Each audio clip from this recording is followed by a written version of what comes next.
Weyo, assalamualaikum. What's up, Mamang? Ketemu lagi Onarman pagi ini di Yogyakarta. Hari ini hari Senin. Ini aku masih di studio Onarman dan ini masih proses, Mang ya, masih proses melukis Fadly Faisal. Dan udah jadi. Ini nggak aku rekam. Jadi ya kadang aku rekam, kadang aku melukis itu, kadang aku rekam, kadang nggak aku rekam memang. Ya. Kadang mau konsentrasi juga melukis dan merasakan nikmatnya melukis gitu loh. Nah, ini udah jadi. Ada naganya, Mang ya. Naga. Ini perpaduan antara impasto tuh Fadly Faisal Sio Naga, Mang. Nah, ini aku perpaduan antara geometrik. Ini masih on progress, Mang, geometrik, Mang. Tuh geometriknya, geometrik flat gitu, warna-warni. Terus di sini nanti rencana aku akan kasih doodle, Mang. Nah, jadi PR-nya ini nanti, ini gimana nanti aku menggabungkan antara doodle, geometrik, mungkin nggak tahu akar, nanti mau dimasukin akar-akar, dipadukan di karya ini gitu, Bang. Jadi yang lukisan ekspresif gini tapi dipadukan dengan lukisan yang flat dan juga doodle. Apakah bisa masuk nanti, Bang? Coba kita lihat, Bang ya. Ini eksperimen pertamaku yang menggabungkan semua karakter yang pernah aku bikin, Mas. Semua style karya yang pernah aku bikin. Gitu, Bang. Gimana kabar Mamang pagi ini semuanya? Gimana kabarnya? Kita semua semoga dalam kesehatan dan kebahagiaan, kesejahteraan. Oke, Mang, aku pengen menjawab lagi, Mang. Pengen menjawab ada pertanyaan dari Mamang kita nih. Dari Mamang kita yang keren-keren ini. Dari Mamang Megah Warna. Di YouTube emang ya, pertanyaan Megah Warna. Thanks kakak, mantap. Kak mau tanya, bagaimana cara bisa mengetahui karakter kita dalam melukis dan apakah melukis itu harus mempunyai bakat? Weis, asik, kita bahas juga, Bang. Kita bahas secara santai dan sesuai dengan yang aku tahu saja. Mungkin bisa dipraktekin juga. Jadi, thank you so much Mamang Megah Warna atas pertanyaannya ini. Jadi, memeriahkan juga kan di kolom komentar di YouTube kita. Jadi kalau ada Mamang yang mau bertanya, silakan aja. Nanti kalau aku ada waktu akan mencoba merespon pertanyaan Mamang-Mamang semua. Pertanyaannya adalah itu tadi. Bagaimana cara mengetahui karakter dalam melukis? Nah, karakter ini kayak sebuah bawaan seseorang, ya. Jadi karakter itu sepertinya beda-beda. Setiap orang tuh memiliki karakternya masing-masing, Bang. Karakter aku seperti ini, karakter dia seperti ini, karakter Mamang semuanya seperti beda-beda pokoknya. Walaupun kita saudara, walaupun kita berdekatan, karakter itu pasti beda. Mirip sedikit, pasti ada yang mirip, tapi pasti beda, gitu, Bang. Nah, dalam hal ini seperti dalam seni rupa dan melukis. Bagaimana cara kita mengetahui karakter kita? Nah, untuk mengetahui karakter kita itu, Mang, itu memang perlu kesadaran pelan-pelan ya, Mang ya. Kesadaran pelan-pelan dan tidak serta-merta kita bisa mengetahui karakter kita, Mang. Kalau dalam berkarya, menggambar seperti ini, melukis seperti ini, kita harus banyak-banyak mencoba melukis, banyak-banyak mencoba menggambar. Dan yang paling kita nyaman itu di mana? Nah, untuk mengetahui karakter kita harus tahu bahwa kenyamanan kita itu di mana. Yang paling nyaman itu di mana? Karena kita belum tentu kita mengerjakan seperti ini. Misalnya kita bisa bikin seperti ini. Aku insya Allah bisa melukis seperti itu misalnya. Tapi aku belum tentu nyaman bikin itu, Bang. Aku pengen mencoba melukis yang realis.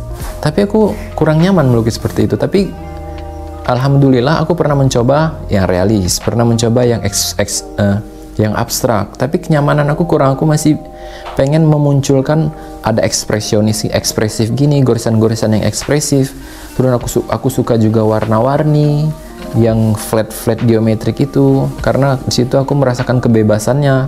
Kalau di ekspresif gini, goresan-goresan ekspresif yang nggak realis, tapi dia bukan nggak realis, nggak halus, tapi dia tetap mirip. Aku suka kebebasannya, terus cepetnya.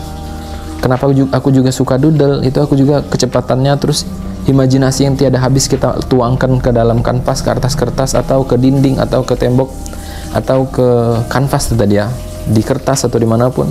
Itu jadi untuk mengetahui karakter kita kalau dalam berkarya melukis, kita harus mencoba banyak hal karya, Bang. Nah, caranya gimana? Kita tidak harus memaksa, emang ya. Nggak harus memaksa kita mencoba hal ini, mencoba hal itu, tapi kita tidak suka. Nah, yang terpenting gimana caranya?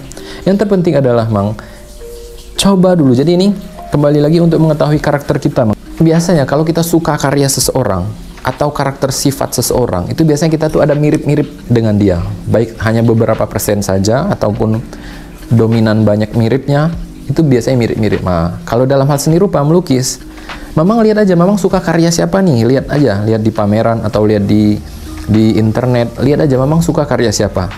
Biasanya kalau kita lihat karya siapa kita suka tuh, sekali kita lihat langsung kita tertarik gitu loh. Dari jauh kita lihat mungkin tertarik dari warnanya atau komposisi bentuknya atau style atau teknik yang dia pakai yang Mamang suka. Biasanya kalau kita lihat sekilas tuh kita tahu tuh aku suka itu. Nah, kalau Mamang suka, coba bikinnya kayak gitu, Mang.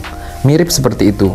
Nah, nanti Mamang coba-coba mirip seperti itu, terus Mamang kombinasikan dengan style yang Mamang suka gitu, yang bebas banget tanpa mencontoh. Di awal nggak apa-apa, contoh dulu yang Mamang suka itu, terus selanjutnya bikin sesuai dengan semau-mau Mamang aja, bebas saja gitu, Mang. Itu biasanya akan membantu kita untuk menemukan karakter kita. Nah, ketika Mamang sudah coba, Mamang rasain tuh, cocok nggak kayak gini. Biasanya nggak bakal mirip banget, karena setiap orang rasanya beda-beda. Kita bisa mencontoh visual, kita bisa mencontoh judul atau apa-apa, tapi kita tidak bisa menjiplak, kita tidak bisa menduplikat rasa yang orang miliki, karena setiap rasa itu kan ada di dalam sini, Mang. Nah, aku kebetulan suka yang warna-warni, Mang. Nggak bisa aku tinggalkan warna-warni, tapi aku juga suka yang melukis potret wajah dan ekspresif. Aku juga suka yang spontan seperti doodle. Nah, itu karena aku kemarin sudah mencoba banyak hal, kayak geometrik contohnya. Aku terinspirasi dari seniman luar negeri Okuda San Miguel. Aku terinspirasi dari seniman graffiti Cobra. Aku terinspirasi dari warna-warni seperti Voca Art Voca, VOCA ya, Voca Art Voca.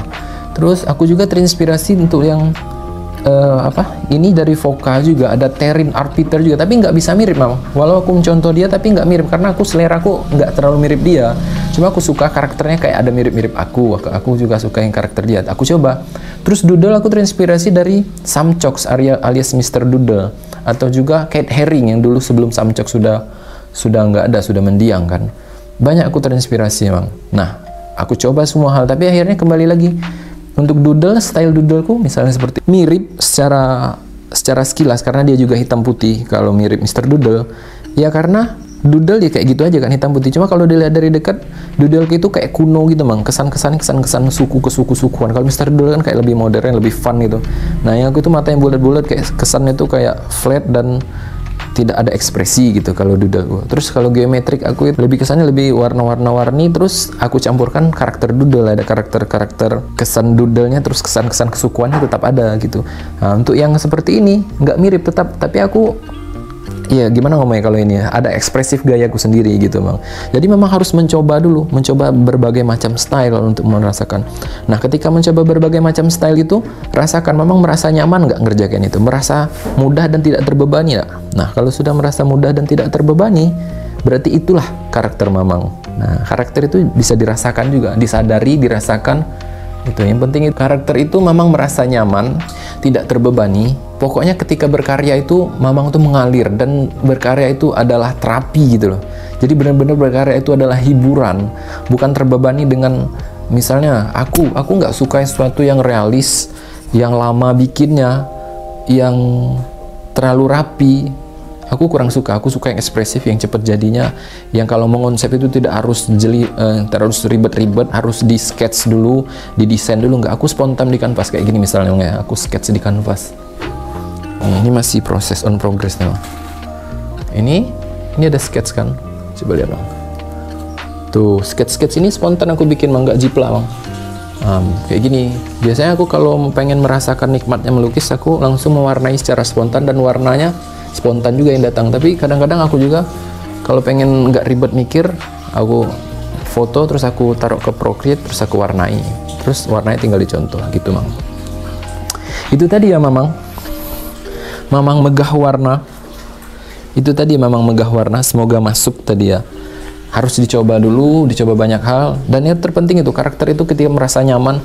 Kita nggak harus melukis keren, nggak harus melukis sekeren mungkin sedunia, nggak. Kita harus melukis senyaman kita dan beda. Kalau kita sudah melukis nyaman, itu akan mengeluarkan karakter diri kita sendiri kan. Karakter itu nggak bisa dibikin-bikin. Kayak karakter aku sudah lama tinggal di Jawa, cuma logat Sumatera aku tuh nggak hilang, Mang. Jadi tetap nggak bisa hilang gitu loh karakternya. Padahal teman-temanku banyak orang Jawa juga kan, Mang. Nah gitu, Mang. Itu yang penting itu kalau mengetahui karakter kita adalah Kita contoh dulu misalnya, contoh beberapa 5 seniman yang Mamang suka, contoh karyanya. Terus Mamang dikerucutkan lagi beberapa, misalnya 2 seniman terus 1 seniman Mamang suka, terus Mamang padukan semua karya yang Mamang suka itu, terus Mamang melukis tanpa mencontoh, karena Mamang sudah ada bank visual dari mencontoh seniman-seniman itu. Mamang temukan nanti mana yang paling nyaman, karena ketika kita mencontoh karya orang itu nggak akan ada kenyamanan, karena kita meniru rasa mereka, meniru rasa dia. Jadi coba aja dulu banyak hal. Yang penting itu karakter. Kalau kita mengetahui karakter kita adalah ketika kita melukis itu, kita berkarya itu, kita merasa nyaman, tidak terbebani, seneng, gitu yang terpenting, Mang. Itu yang terpenting. Oke? Oke, selanjutnya, apakah melukis harus mempunyai bakat? Oke, untuk bicara bakat gitu, Mang ya. Bakat itu kan kayak sesuatu yang sudah dibawa dari lahir. Tapi setiap orang itu, ya nggak mungkin lah aku baru lahir langsung bisa ngelukis, nggak kan? Tapi kalau menurutku bakat itu adalah kecenderungan sifat orang. Nah, ada sifat orang yang seperti ini, kayak biasanya kalau pelukis itu sifatnya lebih introvert, lebih suka pendiam. Karena setiap orang tuh ingin menyampaikan sesuatu dalam diri mereka, tapi ada berbagai macam cara. Nah, aku kebetulan waktu itu aku lihat buku Bobo, nggak sengaja lihat lukisan. Aku suka kayak membuat sesuatu nih, karena aku suka diem, suka berimajinasi. Akhirnya ada suatu rasa yang enak ketika menggambar dan mengimajinasikan sesuatu. Nah, kecenderungan itu memang harus diasah, nggak bisa kita, ya ibarat bakat, kita ngomong bakat lah. Kalau menurutku bakat itu ketika kita merasa nikmat dan merasa sesuatu itu betul-betul menyentuh jiwa kita benar-benar senang melakukan itu menurut aku itu sudah ada unsur bakat. Aku kemarin sudah sempat belajar gitar, sempat belajar basket, aku belajar marching band, aku belajar silat, belajar semuanya. Tapi kecenderungan kenikmatan yang aku rasa itu ada di melukis, karena bagiku melukis itu aku diam, tidak banyak bicara, aku bisa di kamar saja dan bisa mengimajinasikan dan mengeluarkan unek-unek di kepalaku gitu. Jadi gitu, Mang. Jadi kecenderungan kita. Kalau Mamang suka ketika melukis itu ada merasakan nikmat, nah berarti sudah ada bakat itu. Menurut aku ada merasakan nikmat dan merasakan suka di situ tuh sudah ada bakat, Mang. Apa? Nggak apa-apa. Apa udah selesai kak? Oke, Mang, itu aja ya. Mamang Megah Warna. Silakan dipraktekkan, sukses selalu. Oke, itu aja, Mang.